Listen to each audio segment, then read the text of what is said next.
सोम्या गोम्याच्या प्रश्नावर मी बोलत नाही, अजित पवारांचा राऊतांना टोला. तर सोम्या गोम्या कोण हे 2024च्या निवडणुकीमध्ये कळेल, संजय राऊतांचा पलटवार. रश्मी शुक्लांच्या पोलीस महासंचालकपदी नियुक्तीला विरोधकांचा आक्षेप. राज्याला पूर्ण वेळ डीजीपी मिळणार कधी, असा सवाल. मराठा समाजाला कायद्याच्या चौकटीतलं आरक्षण देण्यासाठी वर्ष लागणार. चंद्रकांत पाटलांच्या वक्तव्यानं सरकारमधील विसंवाद उघड. रत्नागिरी सिंधुदुर्ग लोकसभा मतदारसंघातून भाजप रवींद्र चव्हाणांना उमेदवारी देण्याची शक्यता. चव्हाणांच्या उमेदवारीनं राणे आणि सामंतांची दावेदारी संपुष्टात.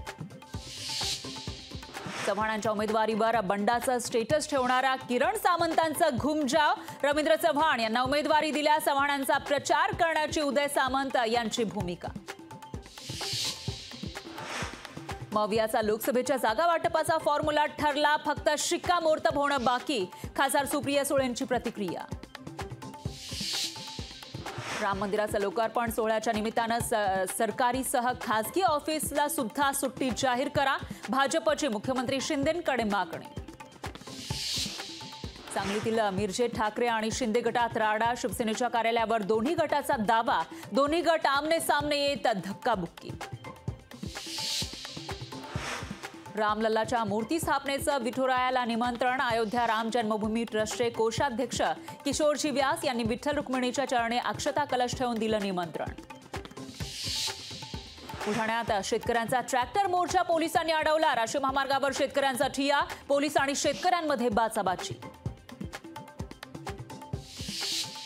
206व्या शौर्य दिनानिमित्त विजयस्तंभाला अभिवादन करण्यासाठी नागरिकांची गर्दी. उपमुख्यमंत्री अजित पवार, प्रकाश आंबेडकरांकडून विजयस्तंभाला अभिवादन.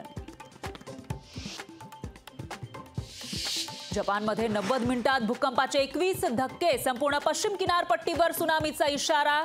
तर नागरिकांना समुद्र किनाऱ्यापासून दूर राहण्याचा सल्ला. लोकशाही मराठी ऐका, पहा, जागरूक रहा.